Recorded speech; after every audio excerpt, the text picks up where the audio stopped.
Ya está con nosotros el concejal Eduardo Tonioli, candidato a renovar su banca en el Consejo Municipal por el Frente Juntos. ¿Lo dije bien, Eduardo? ¿Cómo te va? Sí, señor. Buenas tardes. Cada vez más largo todo, es complicado por a veces describir. ¿Describir? Describir el partido, todo, candidato a concejal por el Frente Juntos en el Consejo Municipal. En tu caso, vas por la renovación de tu banca. Exactamente. El único caballero que lidera junto con la Checha Cozzoni. Después tenemos 3 mujeres liderando ahí la lista de concejales. Exactamente. Edu, primera vez en el piso de Contramano y como cada político que pasa por acá, primero tiene que autopresentarse. Con sus palabras, tal vez es algo que es difícil para algunos, para otros es más sencillo, pero en tu caso, ¿quién es Eduardo Tonioli y cómo es Eduardo Tonioli? Bueno, mi nombre es Eduardo Tonioli, lo dijiste ya. Tengo 42 años. Vivo en barrio Hospitales de la ciudad de Rosario. Vivo con mi pareja, mi compañera Marina, y mis hijos, Emiliano, que tiene 15 años, y Julia Eva, que tiene casi un mes y medio. Dentro de poquito cumple un año y medio. Dentro de poquito cumple un año y medio. Soy docente universitario, doctor en ciencia política, egresado de la Universidad Nacional de Rosario.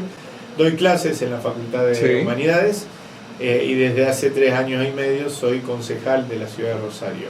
Soy militante político, soy desde los 15 años militante peronista y en particular del Movimiento Evita, que es una organización dentro del peronismo. ¿Y cómo es, Eduardo? ¿Cómo te autopresentás en la forma de ser tuya? ¿Cómo soy? Soy una persona a la que habitualmente le gusta mucho la lectura, soy apasionado por el fútbol, me gusta mucho el fútbol, soy hincha de Newell's, voy a la cancha, voy con mi hijo generalmente.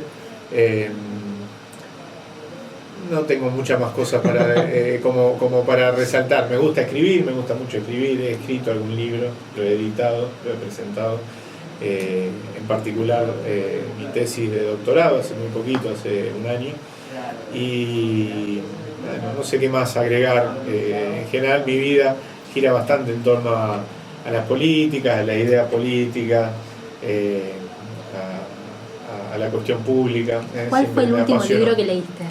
Estoy leyendo uno de Saborido, ¿de Pedro Saborido? Pedro Saborido, sobre el peronismo. Lo presentó hace unos días, no pude ir porque estaba justamente con actividades de campaña, que es la verdad que es muy gracioso y no deja de ser un estudio, un ensayo sobre el peronismo, pero desde la perspectiva del humor. Eso estoy leyendo. En general soy de leer muchos libros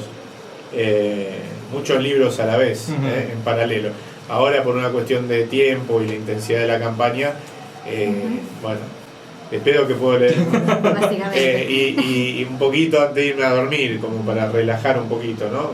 O miro una serie por internet, por Netflix, por alguna de esas vías que permiten ver un capítulo y listo, en vez de una película que por ahí es más largo, o leo algún capítulo del libro. Ahora, Eduardo, bien decías recién, por tema tiempo, la campaña obviamente que te tiene ocupado casi al 100%. En esta caminata, en esta visita por los barrios, que sabemos bien que lo haces no solamente en campaña, sino además también en tu rol de concejal de nuestra ciudad. ¿Cómo ves los barrios de nuestra ciudad y sus problemas? ¿Cuáles son principalmente los que vos ves que más se los aquejan? Mirá, yo, como bien vos decís, mantengo una militancia cotidiana, no desde el lugar de la visita, ¿no?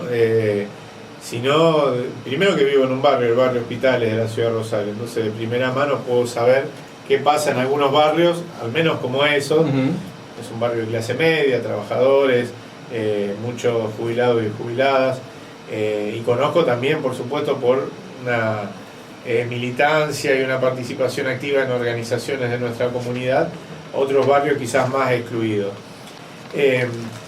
En años anteriores, incluido en campañas anteriores, el reclamo, el clamor fundamental, el planteo fundamental tenía que ver con la seguridad pública.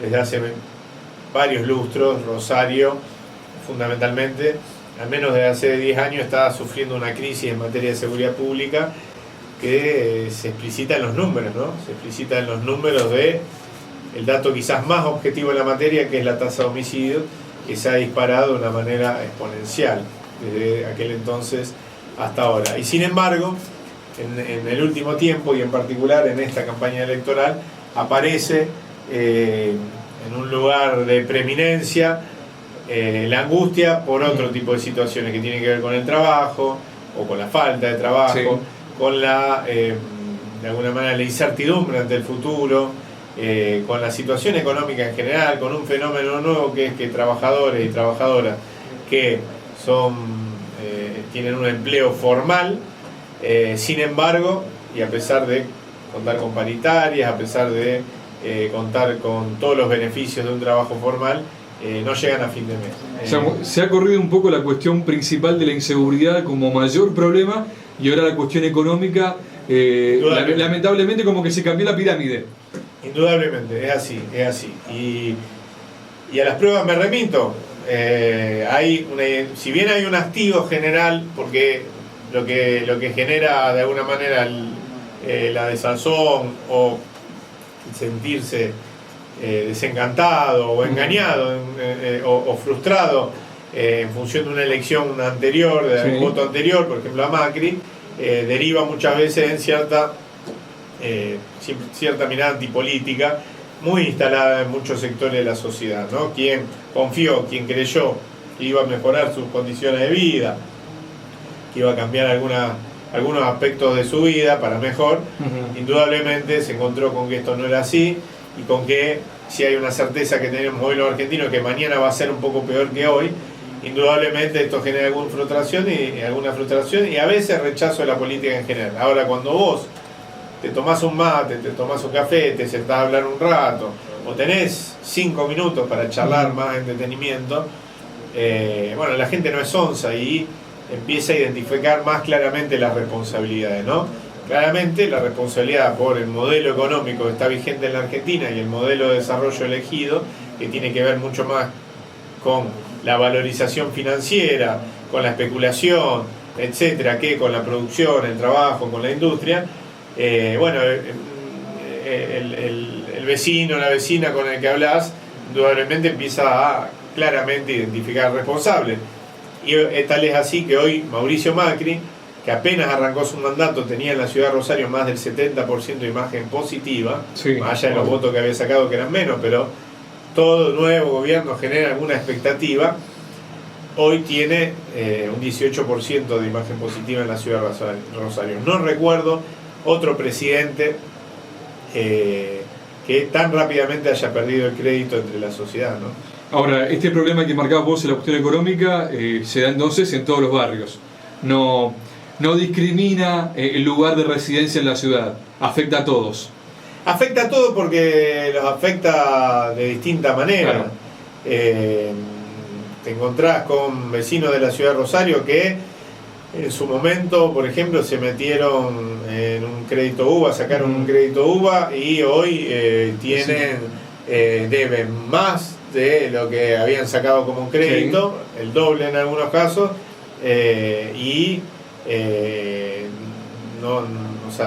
pagaron una parte ínfima de ese crédito. Es decir, una trampa, y una trampa de proporciones que diría que rozan el fraude, o la usura, indudablemente.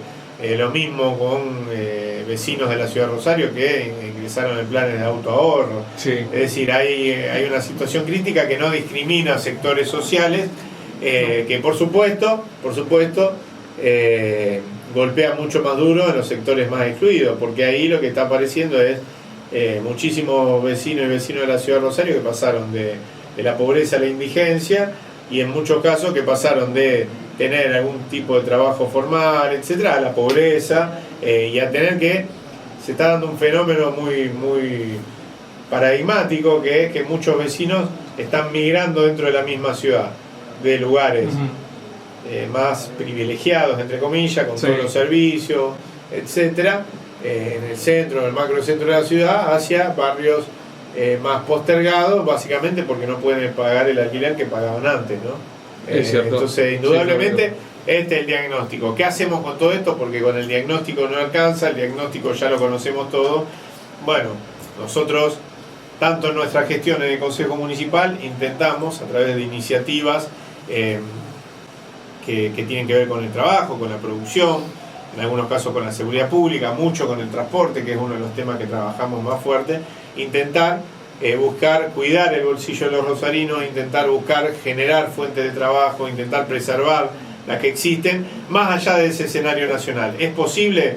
Creemos que de un Estado local es posible. Por supuesto que este año es un año donde además se define quién va a gobernar los destinos del país por 4 años más, y por lo tanto creemos que no alcanza con eso que hacemos. Eso que hacemos y que son dispositivos, las ordenanzas de compra local, de acompañamiento a pymes industriales, la ordenanza que declaró la emergencia social en la ciudad de Rosario, fueron todas iniciativas que impulsamos, que logramos aprobar, que no la impulsamos solo, sino con organizaciones de la comunidad que pelean por esas reivindicaciones, que sirvieron o que creemos que sirven como una especie de estrategia defensiva frente a esas políticas nacionales, pero ahora lo que necesitamos es que venga, anhelamos, deseamos que venga una etapa de reconstrucción, y esos dispositivos que fueron defensivos pueden ser complementarios a una etapa de reconstrucción del tejido social, de la industria, del trabajo, ¿no? Ahora, ¿qué te queda por hacer en el Consejo? Porque justamente tu idea es renovar esa banca en el Palacio Basalo.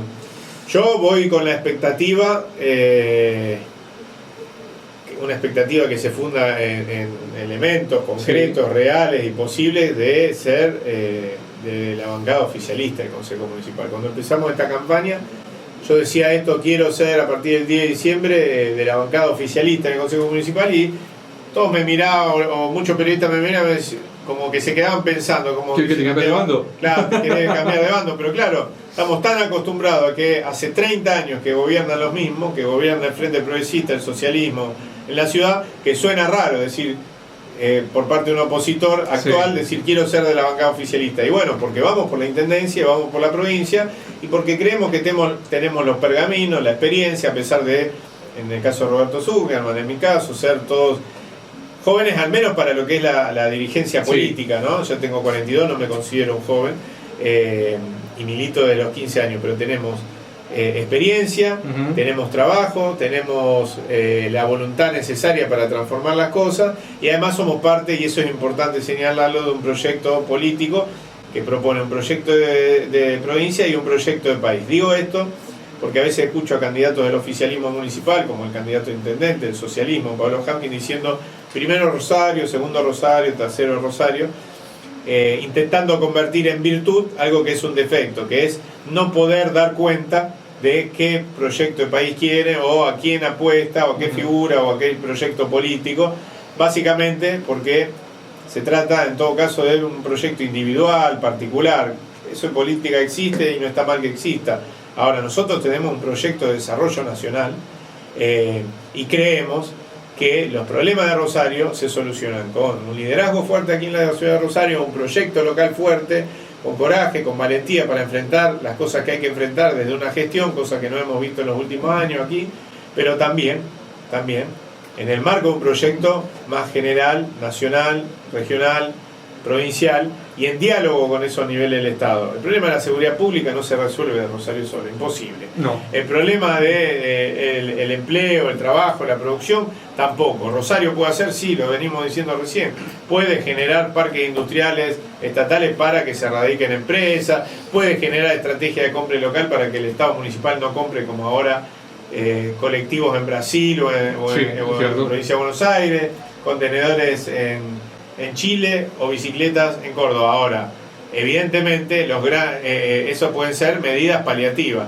Los grandes problemas en materia de trabajo y producción se resuelven en el marco de un proyecto de desarrollo nacional que de alguna manera le genere las condiciones a Rosario para poder acoplarse, ¿no? Bien. Trabajarse permanentemente con lo que es el Observatorio de Transporte de nuestra ciudad. Sabemos que sos un asiduo tomador de colectivos, cosa que tal vez no se ve mucho, diferentes concejales que se manejan principalmente en vehículos, pero sabemos bien que tomás mucho colectivo urbano de nuestra ciudad. ¿Cómo lo estás viendo? Y principalmente consultarte respecto de la tarifa. Si es una tarifa acorde a lo que tiene que estar, si tiene que estar más, tiene que estar menos. Sabemos que el estudio de costos siempre da para que esté más. Sí, arranco por el final. El estudio de costos nos instalamos nosotros mismos cierta costumbre, todos, digo, los rosarinos, de pensar o de denominarlo de alguna manera como estudio de costo del boleto, y en realidad es una caracterización errónea. El estudio de costo determina cuánto sale sostener el sistema de transporte. El precio del boleto después es una decisión política. Sí. Es decir, los componentes, para hacerlo a grosso modo de una manera muy sintética, los componentes, los recursos que se requieren para sostener el sistema de transporte provienen de distintas fuentes. Los subsidios de los distintos niveles de Estado, nacionales cada vez menos, recortaron 2/3 partes, provinciales que son pequeños, y el Fondo Compensador Municipal que saca recursos de distintos lados y lo pone en el transporte. Que es la mayor fuente. Los subsidios es una parte importante. La entrada por corte de boleto, es decir, lo que paga el usuario de su bolsillo, esa es otra fuente de recursos para el sistema. Y el tercero, en el caso de las empresas estatales, la empresa ahora es una sola, es la capitalización anual, que no es más que subsidio bajo otro nombre. O sea, anualmente se pone una cantidad de dinero, ¿para qué? Para que esa empresa preste un servicio, un estándar de servicio más o menos respetable. En el caso de las privadas, esa composición es la misma en los dos primeros factores, subsidios y corte de boleto. Capitalización no hay porque no son empresas estatales. El gran problema que nosotros denunciamos de hace tiempo es que la forma que tienen, ya no para sostener exclusivamente la actuación de la empresa, sino además para obtener determinada tasa de ganancia, es resintiendo el servicio. Como no se la capitaliza, es decir, los recursos que faltan para lo que sería el sostenimiento de un servicio más o menos, y un estándar de servicio más o menos aceptable, en realidad lo que se hace es no poner esos recursos y resentir el servicio. De ahí que recortar gastos por parte de la empresa, sacando unidades de la calle, cada vez habiendo menos frecuencia, sacando servicio nocturno, etcétera. Por eso nosotros decimos que hoy, y no es un planteo ideológico, ideologicista, hoy, a la fecha, no hay posibilidad de brindar un buen sistema de transporte si no es con una gestión plenamente municipal. Que el Estado se haga cargo de un servicio cuya responsabilidad última es propia, pero que suele delegar en otros actores a través de concesiones. Hoy eso ya no es funcional a un buen sistema de servicio. Por supuesto que eso habilita o abre otra discusión, que es el financiamiento, pero una discusión en la que ya estamos. Entonces, ¿nosotros qué decimos? Hay que buscar en determinados actores de la vida económica recursos. Nosotros propusimos aplicar, por ejemplo, entre ellas los bancos, para recursos extra para el sistema de transporte, y hay que reclamar a la Nación la devolución de los subsidios perdidos. Es decir, buscar fuentes de financiamiento que permitan sostener un buen estándar de servicio, y no que estamos teniendo ahora. Sí, soy usuario de transporte, lamentablemente por los tiempos con los que me manejo, muchas veces el transporte público que elijo es el taxi, porque tengo que llegar en determinado horario, y hoy el sistema colectivo no te ofrece muchas veces esa posibilidad, ¿no?, de llegar a tiempo. El sistema funciona en base a un contrato no escrito entre el usuario y las líneas de transporte, de saber y de la confianza que tiene el usuario de saber que va a llegar a destino en tiempo, en forma, etcétera. Y eso no está pasando, y por eso se baja la cantidad de usuarios que se baja. Es como un círculo, ¿no? Que hace falta más ingresos, pero a su vez, cuando aumentan para generar más ingresos, pero a su vez se baja más gente. Por eso hemos propuesto. Entonces, ¿cómo se resuelve?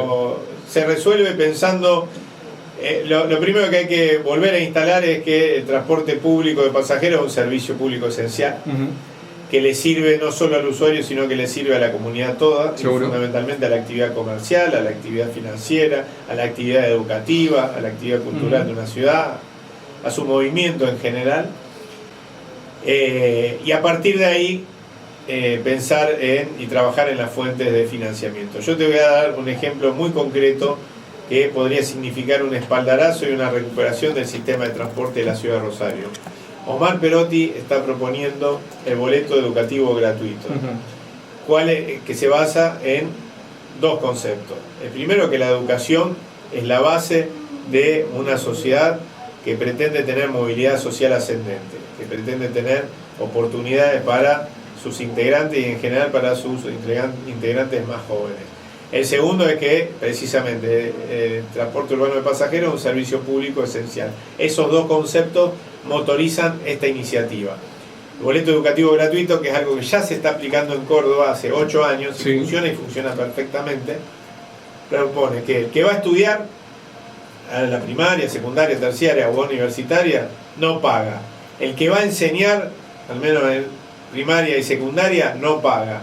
Y el que va a trabajar donde se enseña, en las primarias y en las secundarias, no paga tampoco. Pero además se amplía con el boleto educativo rural, que propone exactamente lo mismo, pero para distancias mucho más grandes, y colectivo o transporte interurbano. El boleto para adultos mayores, gratuito también, para mayores de 60 años en el caso de las mujeres, mayores de 65 años en los varones, que son las edades de jubilaciones. Sí. Hoy en Rosario tenemos la franquicia solo de los 69 años y bajo condiciones muy estrictas, los que cobran menos de una jubilación mínima, que es 10.000 pesos, y hay reclamos de las asociaciones de jubilados y jubiladas porque se amplíe ese beneficio. Bueno, acá se está haciendo un planteo de ampliación muy ambicioso. Y tercero, el medio boleto, un boleto especial para trabajadores y trabajadoras que cobren menos de 2 salarios mínimos. La primera pregunta que surge cuando siempre planteamos esto: ¿y de dónde salen los fondos? Los fondos salen del presupuesto provincial. A nadie, a ningún argentino, hoy por lo menos, o a muy pocos argentinos se le ocurre preguntar, bueno, ¿de dónde salen los recursos para sostener una salud pública? ¿Dónde salen los recursos para sostener una educación pública? ¿Por qué, si no la usa todo el mundo, debe pagarla todo el mundo? Claro, bueno, se piensa mucho que si no se hizo hasta ahora es porque o no se puede o no hay una convicción propia de quien maneja hoy en día el poder. Es porque no se concibe al transporte, claro. O se ha perdido la idea de que el transporte es un servicio público esencial y un derecho humano, el de la movilidad, también esencial. La salud y educación pública no la utilizan todos los argentinos y las argentinas, y sin embargo está en nuestro ADN y en nuestra conciencia entender que es necesario para el buen funcionamiento de una sociedad, de una comunidad, que exista la salud pública y la educación pública. Bueno, nosotros pensamos lo mismo del transporte y que por lo tanto tiene que darse ese desarrollo, esa iniciativa a partir del presupuesto provincial. ¿Es fácil? No, por supuesto que no, pero tenemos una provincia que en los últimos 3 periodos tuvo los presupuestos más ricos de su historia y podría haberse tranquilamente llevado adelante. Por supuesto que un presupuesto, ¿qué es? Cuando uno lee un presupuesto, es un lugar en el que se fija, es un documento en el que se fijan prioridades, y en general las prioridades, hay cierto consenso que debe ser en torno a la salud, la educación, y nosotros creemos que esto es un aporte más a la educación pública, al menos en lo que tiene que ver con la parte del boleto educativo gratuito. El peor problema que tiene el sistema educativo formal en la Argentina es la deserción. Por eso se buscó la manera para que la asignación universal por hijo apuntale la ida, ¿no es cierto?, de los estudiantes, las estudiantes a la escuela, etcétera, etcétera. Y esta es una forma más de generar lo que necesita un joven, una joven, para tener igualdad de oportunidades con alguien que ha nacido en un lugar más privilegiado, ¿no?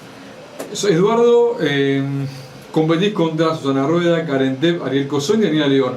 ¿Qué por así decirlo, ¿no? ¿Qué tenés vos que ellos no tienen? Soy peronista. Listo. Eso ya está. Eso es, eso es da cuenta de una mirada sobre la realidad. ¿No hay más peronistas después de los candidatos? Supongo que no. Pregunto, ¿no? Yo le tengo que preguntar. Supongo que no. Primero, más allá de la broma, soy alguien que, no sé, a mí no me gusta hablar mal de los otros. Yo lo que puedo hablar es de mí. Soy alguien que trabaja, no las 24 horas porque necesito dormir, pero que trabaja todo el día, al menos todo el día que estoy despierto, incansablemente, que pongo mi esfuerzo fundamentalmente y mi mirada sobre algunos temas que creo prioritarios, lo dije antes: transporte, producción, trabajo, seguridad pública, porque creo que son los grandes problemas irresolutos de nuestra ciudad. Mi mirada sobre el desarrollo tiene que ver con eso, con que soy peronista, por eso lo decía antes como una broma, pero subyace ahí una mirada también sobre la sociedad, sobre el trabajo, sobre el modelo que necesitamos para Rosario, para la provincia y para el país.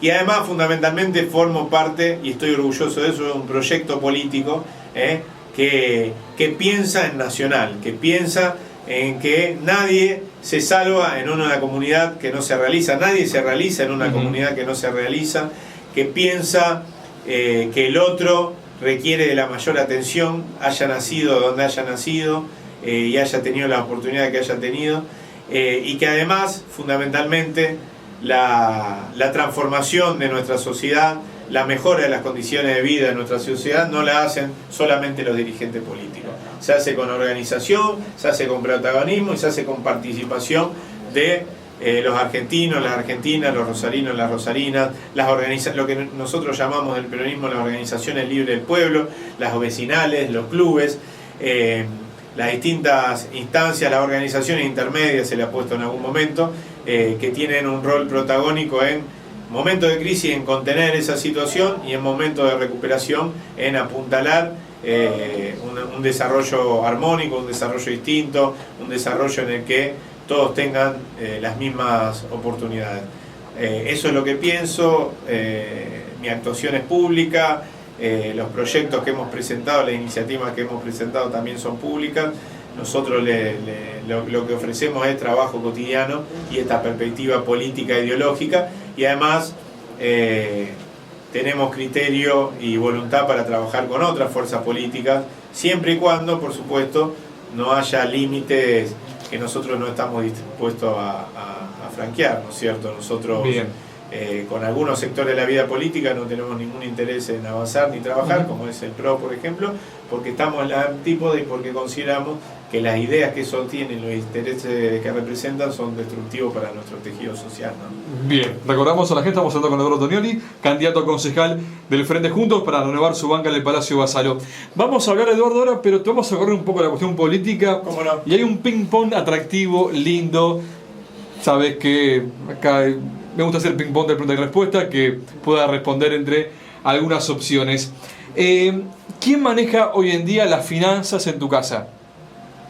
Marina, mi mujer. ¿Ella al 100%? Sí. ¿No tocas? ¿Vos traes plata? ¿No tocas ahí esa distribución? No, ella, por ejemplo, las cajas de ahorro y todo eso, tiene acceso a ella, más o menos va. Pero sí, un poco sí, y mucho más ahora en la campaña, sí. Bien. ¿Sos una persona más gastadora o ahorrativo? Soy muy austero. No tengo muchas pasiones que tengan que ver con el consumo, con comprar algo. No suelo gastar demasiado, me cuesta ir a comprarme ropa, no suelo... la comida por ahí puedo gastar alguna cosa. Pero algún producto preferido que vos digas, bueno, a mí me gusta comprarme esto porque, no sé, me hace bien. Libros. Lo único que tiene que ver con el consumo, que es algo que me genera necesidad o ansiedad o me dan ganas de ir y comprarme algo, son los libros. ¿Tarjetas usás? ¿Efectivo, débito, crédito? ¿Cuál preferís? Suelo usar crédito, débito y efectivo. Me muevo mejor con el efectivo, pero a veces en esta sociedad más moderna que vivimos hay cosas que es más cómodo con la tarjeta y patearla más adelante. Sí, hablaste de libros, te gusta comprar. Ahora tenés que decirme uno como es una especie de favorito. ¿Tu libro preferido cuál sería? Si es que hay uno. Sí, hay uno, no lo voy a nombrar y nadie lo va a conocer de los que estén escuchando, que llama Catilina, de un autor argentino, Ernesto Palacio, que es una revisión de la historia antigua romana, de la etapa inmediata anterior a la aparición de Julio César en la historia romana, y en realidad es una metáfora sobre el poder, la violencia, la política, etc., escrita durante la década infame, en 1935, y una revisión de la historia misma reciente del autor, que había participado y adherido al golpe de Uriburu contra Irigoyen, y después empieza a revisar a partir de la revisión de la historia, del pasado y de la realidad política de ese momento, y recupera y empieza a reivindicar la figura de Irigoyen. El mejor tratado de ciencia política que he leído, y es de un autor argentino desconocido ahora, en su momento tenía algún grado de trascendencia, fue diputado nacional después durante el peronismo, pero pasé por la Facultad de Ciencia Política y fue para mí un autor mucho más develador que muchos clásicos de la teoría política. ¿Una serie? Tenés que elegir una que... Hay una serie que me encantó, apenas me hice una cuenta de Netflix. Sí. La primera serie que vi se llamaba Lilyhammer. Es la historia de un mafioso ítalo-norteamericano que tiene que irse en un sistema de protección de testigos a exiliarse a otro país, a Noruega, una ciudad llamada Lilyhammer, y es muy divertida. A los 3 meses que está ahí, quien tenía que ir ahí y tener perfil bajo termina organizando la mafia en esa localidad. Actúa un guitarrista de Bruce Springsteen, el actor principal, no me acuerdo cómo se llama, un gordo muy pícaro que actúa ahí en la serie. Me encantó. Lilyhammer, la recomiendo. Bien. Y por último, una o un referente político o referenta política. Histórico, Perón, indudablemente es alguien que no me canso de leer y recuperar y traer al presente para analizar las contradicciones de ese presente, porque entiendo que fue el más grande estadista que tuvo la Argentina. Y más acá en el tiempo, a mí me marcó particularmente Néstor Kirchner. Yo milito desde los 15 años, siempre me identifiqué con la idea del peronismo, pero por supuesto, cuando empecé a militar era pleno menemato y no me atraía, precisamente porque me atraían esas históricas banderas del peronismo, en lo más mínimo me sentía cerca del peronismo oficial en ese momento, que estaba en el poder con Carlos Menem y compañía.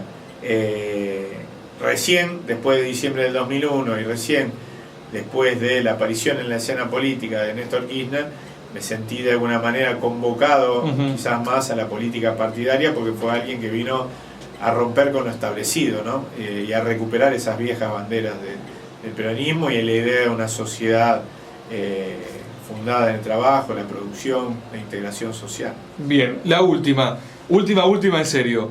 ¿Te esperanza la dupla Fernández-Fernández? Sí, muchísimo. Vimos hace poco una foto que estuviste con Alberto Fernández. Estuve con Alberto Fernández y con Dylan, que es el perro. También, sí. No paraba de tirarse encima. Estuvimos charlando un rato. Me esperanza porque me parece que tiende puentes hacia distintos sectores, primero del peronismo, pero también de la oposición. Me parece porque alguien como Cristina Fernández de Kirchner, que fue 2 veces presidenta y que podría, en 2 extremos de opciones, podría estar o en la casa cuidando a los hijos, o podría estar, o podría haber dicho soy la candidata y voy candidata a presidenta.